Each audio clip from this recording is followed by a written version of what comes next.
Kaido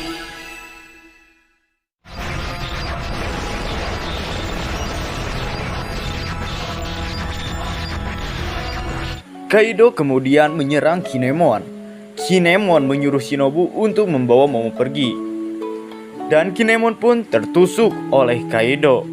Kaido berkata, "Matilah dengan terhormat, layaknya seorang samurai."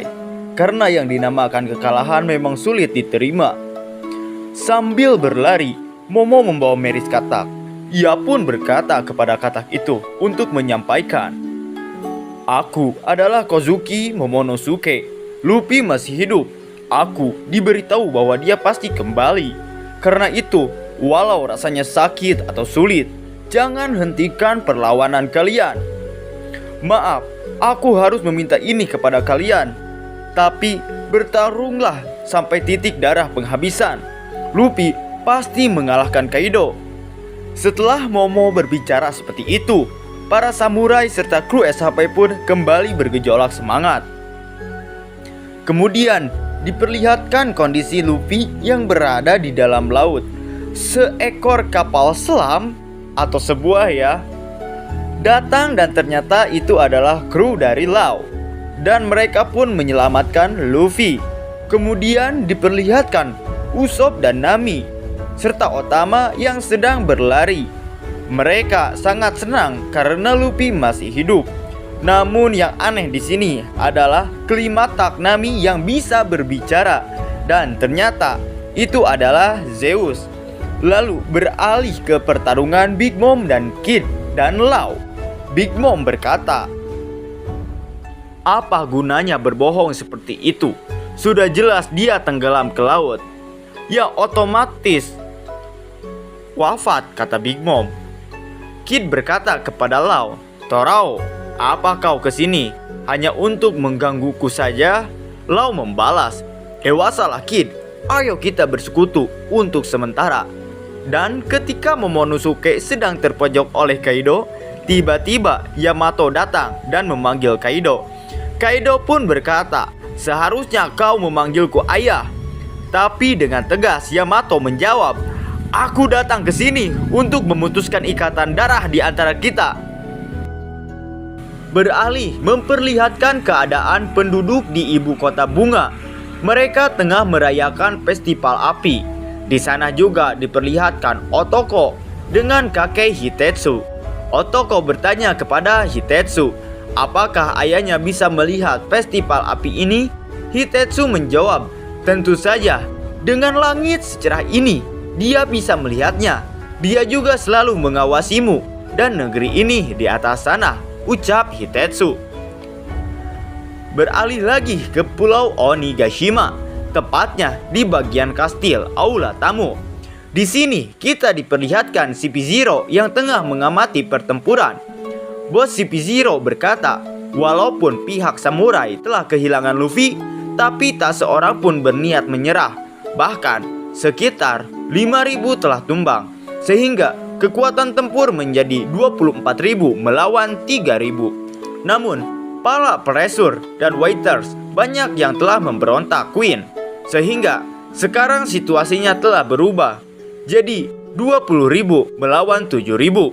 Perubahan kekuatan tempur yang tidak dapat diprediksi, ucap bos CV0. Beralih ke Nami, Usopp dan Otama yang masih berlari kabur. Di sini Usopp dan Nami terkejut mendengar kelima tak Nami yang bisa berbicara. Usopp dengan pedenya berkata, "Ternyata aku lebih jenius daripada apa yang kupikirkan." Kelima tak pun berbicara, "Sudah kubilang, aku ini Zeus," ucapnya. Nami pun bertanya, "Mengapa kau menjadi kelima tak? Bukankah kau sudah dimakan tadi?" Zeus pun dalam wujud kelima tak berkata, "Tadi ketika aku akan dimakan oleh awan yang bernama Hera, kesadaranku sudah hampir hilang. Namun berkat Nami yang menjulurkan kelima taknya, jiwa Zeus pun masuk ke kelima tak tersebut. Ketika aku akan digigit oleh Hera, jadi aku terlahir kembali." Nami yang masih marah pun berkata, "Lah kok kelima tak gua jadi berisik ya?" Zeus yang menyadari Nami masih murka pun berkata, "Aku lupa, aku belum dimaafkan. Ya, Tapi tanpa kekuatan Mama, aku tidak bisa keluar dari sini, ucapnya. Nami dan Usopp sekarang telah sampai di panggung utama. Usopp pun menyuruh Otama untuk memberikan perintah kepada user Smile yang telah mengikutinya. Namun, di saat itu ada bau huang yang sedang memberikan pengumuman tentang Momonosuke. Meris yang ada di situ tiba-tiba memberitahu jika ada Usopp dan Nami di belakang bau huang. Usopp pun terkejut, namun tiba-tiba Usopp diserang oleh ulti. Ternyata ulti masih bisa berdiri, sehingga Usopp pun nyungsep. Otama pun terpental dari gendongan Usopp, sehingga ulti berhasil menangkap Otama kembali. Ulti dengan marah berkata, "Tidak salah lagi, semuanya gara-gara anak ini. Gara-gara dia satu persatu anak buahku mengkhianatiku. Ditambah lagi dia telah memanipulasi Big Mom." Nami terkejut melihat ulti yang masih sanggup berdiri setelah menerima serangan dahsyat dari Big Mom. Nami berkata, bagaimana dia masih bisa berdiri setelah terkena serangan seperti itu? Namun, di sini ulti malah mencekik Otama. Ulti berkata kepada Otama, karena ulahmu, Pai Pai atau Peguan mengalami hal buruk. Melihat Otama yang disakiti kembali oleh ulti, Nami pun kembali murka. Nami mengayunkan kelimataknya kepada ulti sambil berkata, "Sudah kubilang, hentikan perbuatanmu itu." Di sini, karena kelimataknya sudah menyatu dengan Zeus, kelimatak tersebut pun mempunyai duri seperti gada milik Kaido. Nami pun heran akan perubahannya itu. Kemudian Zeus berkata kepada Nami, "Nami, gunakan saja kelimatakmu seperti biasa. Aku akan membantumu menyerangnya." Nami yang masih terkejut pun berkata, "Kau bisa melakukan hal seperti ini juga?" Kemudian Zeus berkata lagi, "Memang bagian luar tubuhnya masih sangat keras, tapi bagian dalam tubuhnya sudah babak belur akibat serangan Mama. Gunakanlah Raitei untuk menghabisinya dalam satu serangan." Nami pun menjawab, "Tapi jika aku melakukan itu, seranganku pun akan mengenai Otama." Lalu Usopp menembakkan jurus pamungkasnya, yaitu Green Star Sargasso. Serangan tersebut mengeluarkan tumbuhan di antara ulti dan Tama, sehingga Tama terpental jauh dari ulti. Nami pun tidak menyia-nyiakan momen tersebut.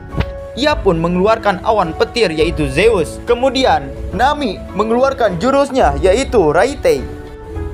Ulti sementara itu berhasil menghindari serangan Nami.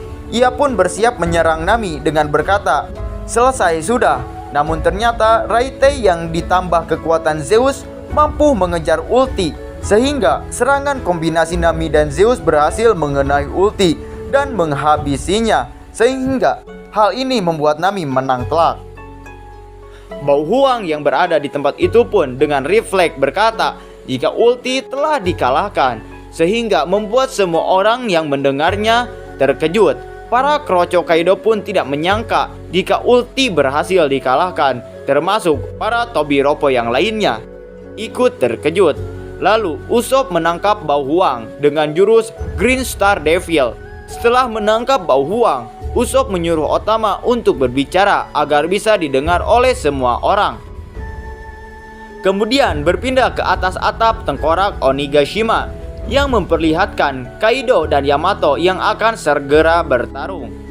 Kaido berkata, "Si topi jerami telah mati, begitu pula dengan putra Oden. Kalau emang ingin bertarung, seharusnya kau bertarung demi apa yang berharga bagimu. Tapi sekarang kau malah bertarung demi meninggalkan tempat ini, seperti bocah ingosan yang ingin lepas dari belenggu," ucap Kaido kepada Yamato. Yamato pun menjawab, "Benar, aku akan pergi ke lautan bersama Luffy. Namun hal itu akan kulakukan setelah aku mengusirmu dari sini." Kaido pun tertawa mendengar ucapan Yamato. Kaido berkata lagi, "Asal kau tahu saja, aku tidak asal memilih tempat ini. Ya, karena tempat ini adalah Wano Kuni. Mustahil kau dapat mengalahkanku. Jadilah shogun di negeri Wano ini, Yamato." Yamato pun menolak dengan tegas. Dirinya sadar jika ia takkan mampu mengalahkan Kaido, namun ia akan bertahan sampai Luffy kembali. Kaido pun mencoba menggertak Yamato dengan berkata, Jangan kira aku akan menahan diri, Yamato. Lalu pertarungan sengit pun dimulai dengan memperlihatkan petir hitam tanda adu Haushoku no Haki. Kembali ke Otama. Otama berkata, "Aku adalah Otama." Namun Queen memotong ucapan Otama. Queen berkata, "Mengapa bocah kecil seperti ini ada di medan perang? Siapa kau sebenarnya?" ucap Queen. Melihat sosok Queen yang seram serta marah, Otama pun ketakutan sehingga nyalinya ciut. Ia pun jatuh pingsan karena ketakutan. Usopp dan Nami pun datang menghampiri Otama untuk memberi semangat. Beralih ke pertarungan kru Luffy melawan para Tobirofo. Di sini diperlihatkan Jinbe yang sedang berhadapan dengan Hushu. Hushu berkata kepada Jinbe, "Kenapa kau kehabisan kata-kata ya Jinbe?" Kemudian Jinbe berkata, "Sejak awal ini adalah pertempuran 5.000 orang melawan 30.000 orang. Ya, perbedaan pasukan memang wajar." Hushu pun menjawab, "Aku juga tidak berpikir jika kalian akan menyerang kami 1 lawan 1. Namun rupanya kau sudah tahu ya situasinya Jinbe." Jinbe membalas, "Tentu saja, karena tugas kami adalah menahan kalian agar tidak berkeliaran seenaknya." Beralih kepada Franky yang sedang kerepotan karena anak buah Sasaki yang tidak ada habisnya. Lalu diperlihatkan juga keadaan Inu Arashi yang tengah melawan Jack Tandus. Nampaknya Inu Arashi pun mulai terpojok karena kita tahu Jack adalah salah satu dari 3 bencana atau komandan Kaido, serta ditambah dengan anak buahnya. Sedangkan para Pleasure dan Fighter di lantai utama sedang melakukan pemberontakan melawan Kroco Kaido yang masih setia kepada Kaido. Kembali ke Otama, walaupun sempat ciut mentalnya, berkat semangat dari Nami dan Usopp, akhirnya Otama mampu melanjutkan perkataannya yang sempat tertunda. Otama berkata kepada rekannya yang telah memakan Kibidango, "Bergabunglah dengan Kak Luffy dan Momonosuke. Lalu, marilah bersama-sama kita kalahkan Kaido," ucapnya. Sesaat diperlihatkan keadaan Luffy yang sedang ditolong oleh kru Law. Kembali ke panggung utama, Speed yang mendengar Otama berkata seperti itu terlihat senang. Ia berkata, "Akhirnya Nona Otama memberikan perintah." Briscola yang terdiam mendengar perintah Otama pun langsung mengamuk menyerang para Kroco Kaido. Para Kroco Kaido pun heran mengapa Briscola serta Gifter yang lain memberontak termasuk Daifugo. Dan akhirnya perpecahan antara mereka pun terjadi. Mereka pun bertempur antara anak buah Kaido. Dan diberitahukan juga total Sanuchi dan Gifter yang membelok sekitar 300 orang. Otama pun diincar oleh para Kroco karena mereka sadar setelah Otama memberikan perintah, kekacauan pun terjadi sehingga Otama pun diburu. Untung ada God Usopp dan Nami Chuan yang melindunginya. Ketika Usopp dan Nami dan Otama terdesak dan hampir terkejar, untung Daifugo dan Speed datang menyelamatkan. Mereka bertiga pun dibawa lari oleh Speed. Nami sangat kagum kepada Otama. Ia berhasil membuat lawan menjadi kawan di saat genting seperti ini. Zeus juga keluar dari kelimataknya. Zeus meminta Nami untuk menjadikannya bawahannya kembali. Namun Nami menolak. Ia mengajak Zeus untuk menjadi partnernya. Hal itu membuat Zeus bahagia. Ia pun dengan semangat menjadi tameng bagi Nami menerobos Kroco Kaido. Beralih lagi ke para CV0 yang sedang mengamati pertempuran. Di sini prajurit bajak laut hewan buas telah berkurang drastis, ditambah para Gifter yang telah berkhianat. Sehingga pertempuran saat ini seakan-akan terbalik. Yang awalnya aliansi samurai dirugikan dengan jumlah, sekarang mereka seakan menyusul jumlah prajurit tersebut. Yang awalnya 30.000 orang melawan 5.000 orang, sekarang jadi 16.000 melawan 9.000. Akan tetapi para CP0 tidak peduli pihak mana yang akan menang, karena tujuan utama mereka adalah Nico Robin. Kembali ke pertempuran Jinbe melawan Hushu. Di tengah pertempuran, Jinbe bertanya kepada Hushu, mengapa dia dendam kepada Luffy? Hushu pun menjawab, lebih tepatnya aku dendam kepada Shanks si rambut merah yang telah mencuri buah gomu-gomu dari kami. Sambil meloncat menyerang kepada Jinbe. Serangan tersebut bernama Gagan. Jinbe terkena serangan itu. Tangannya pun mengeluarkan darah. Hushu pun berkata lagi, topi jerami maupun buah gomu-gomu sekarang telah diwariskan kepada Luffy. Oleh sebab itu, aku akan melampiaskan dendamku padanya. Serangan Wushu sampai-sampai menembus lantai 4 yang membuat anak buahnya pun terkena dampak serangannya. Melihat Jinbei yang terluka akibat serangannya, Wushu pun tertawa puas. Ia berkata, bahkan armamen hakimu tidak mampu menahan seranganku. Menghindar adalah tindakan yang tepat. Bahkan armamen hakimu bisa aku cabik-cabik dengan mudah. Akan tetapi, walaupun di daratan kau ternyata bisa bergerak cepat, padahal kau adalah manusia ikan, ucapnya. Jinbei pun merasa muak dengan ucapan Wushu. Ia berkata, jika sekarang bukan zamannya dekriminasi terhadap manusia ikan. Lalu, Wushu pun merubah bentuk ke mode Zoan-nya. Ia pun menyerang Jinbei dengan Tekkainya, namun Jinbei mampu menahannya dengan Kaibasen. Lalu, dilanjutkan dengan jurus Hikiso Hippon Zeo. Jinbei berhasil membanting Wushu ke lantai. Terlihat Wushu terluka oleh serangan Jinbei sampai-sampai ia muntah darah. Jinbei melanjutkan serangannya yaitu Ushimizu. Namun Wushu berhasil menghindar dengan sorunya. Wushu pun menceritakan pengalamannya ketika ia sedang berada di penjara. Di penjara ia mendengar para sipir bercerita tentang Nika, ya Nika bukan Nike Ardila. Orang zaman dahulu percaya akan sosok Nika. Nika sendiri dikenal sebagai kesatria yang mampu menolong seseorang dan membagikan senyuman kepada semuanya dan membebaskan orang-orang dari kesulitan.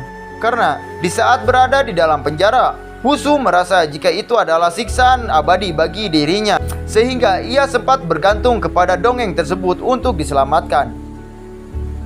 Jinbei pun bertanya mengapa Wushu menceritakan hal tersebut kepadanya.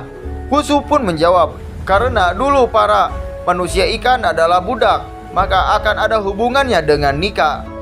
Wushu pun menyerang Jinbei dengan Shigan Madara, yaitu tusukan jari dengan kecepatan luar biasa dan tusukan yang sangat seket. Sambil menyerang membabi buta, Wushu lanjut bercerita. Setelah sipir yang menceritakan hal tersebut, keesokan harinya ia pun menghilang dan tak pernah terlihat kembali karena dibunuh. Ia merasa takut jika seseorang yang mengetahui cerita tersebut akan ikut dibunuh juga. Sehingga ia dengan tekadnya kabur dari penjara, sehingga ia mampu sampai di tempat Kaido. Wushu memaksa Jinbei mengatakan hal yang Jinbei tahu. Namun Jinbei bukannya menjawab, malah ia mematahkan jari Wushu dengan armamen hakinya.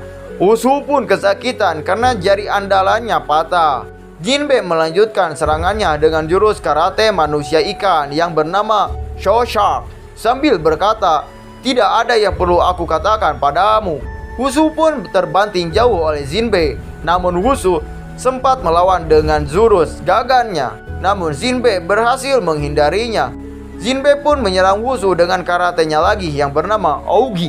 Jinbei membanting kembali Wushu, lalu dilanjut dengan pukulan karate yang diberi nama Onigawara Shaiken.